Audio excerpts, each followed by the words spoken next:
Welcome. This course is about helping pain on the forearm, on the anterior side of the forearm, on the hand, on the palm, and in the fingers. And specifically, in when you try to extend your fingers, if you have pain on the front side of the fingers, so you can't extend, that can be caused by pain inside the hand, and it can be caused by pain coming from the muscles that form tendons that come up into the fingers that actually start in the forearm. And there's two sets of muscles called the flexor digitorum that we're going to go over.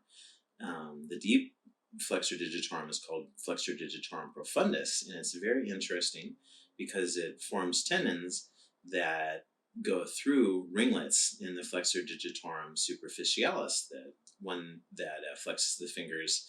It has four tendons that run directly above the profundus, and that forms ringlets. The ringlets attach to different bones than the profundus do. The profundus goes all the way out to the final digitorum, or the final phalanx of the finger bone of the finger for each finger, and the flexor digitorum superficialis that forms ringlets actually goes around the flexor digitorum profundus and attaches to the second phalange of the whatever finger that the tendon goes to. I don't know if that makes sense, but you'll see in the pictures. And basically, pain in the fingers can come from the forearm. Pain in the fingers can come from muscles of the hand, and pain in the hand can come from both of those. And then there's a movement called supination and pronation. Supination is when you turn your palm up, or when you turn your forearm up, your wrist or your forearm or your palm, your hand, so that your palm is facing up. Your feet cannot do this, so your feet cannot actually supinate, and your feet cannot actually pronate.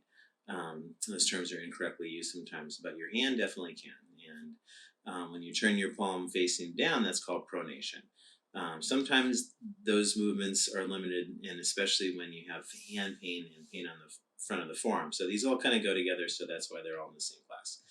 So it's a great class for learning how to fix exactly all those problems. We'll go through exactly which muscles can cause each, so you'll understand what to release and which muscles to release depending on where people have pain. And it's a pretty long course, but it's very informative. So enjoy, and we'll see you on the other side.